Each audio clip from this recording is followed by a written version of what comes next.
रिश्तेदारी को तोड़ना, कता रहमी करना, ये बहुत बड़ा गुनाह है।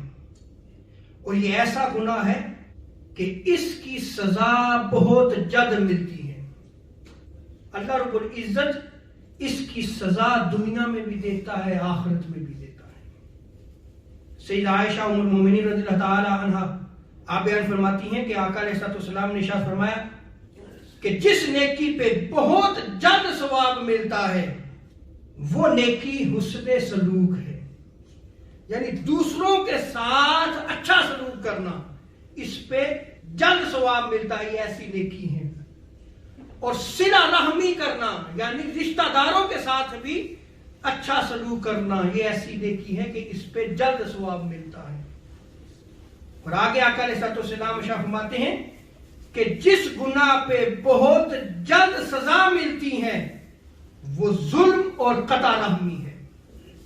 दो चीजें ऐसी हैं कि इस पे अल्लाह रब्बुल इज्जत जल्द सजा देता है, एक है जुल्म और दूसरा कता रहमी, यानी रिश्तों को तोड़ना, रिश्तेदारों के साथ बुरा सलूक करना।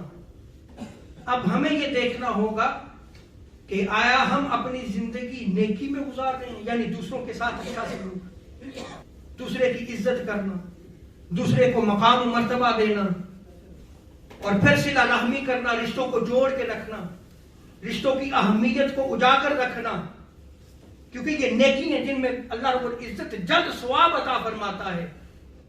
और ऐसा गुनाह के जिस पे अल्लाह रब्बुल इज्जत जल्द सजा देता है वो जुल्म है। आपको कोई अगर ओहदा मिला है, अब उस ओहदे पे जब आप बैठे हुए हों किसी पे जुल्म करें तो ये भी जुल्म आता है। आप खानदान के सरबराह हैं, किसी का हक अदा नहीं करते तो ये भी जुल्म है। आपके सामने जुल्म हो रहा हो, आप खामोश रहे, ये भी जुल्म है। तो अल्लाह रब्बुल इज्जत तो इस पे जल्द सजा देता है। और फिर इसी तरह कता रहमी ऐसा गुनाह है कि जिस पे अल्लाह रब्बुल इज्जत जो है बहुत जल्द जो है सजा देता है, यानी रिश्तों को तोड़ना। इसी तरह हजरत अबू बकरा रिवायत को नकल फरमाते हैं कि आका अलैहिस्सलाम ने इरशाद फरमाया, जुल्म और कता रहमी के सिवा कोई ऐसा गुनाह नहीं कि इसकी सजा दुनिया में अल्लाह रब्बुल इज्जत बहुत जल्द देता है और आखिरत में भी इसकी सजा को अल्लाह रब्बुल इज्जत महफूज रखता है। यानी दुनिया में भी सजा होगी और आखिरत में भी सजा होगी।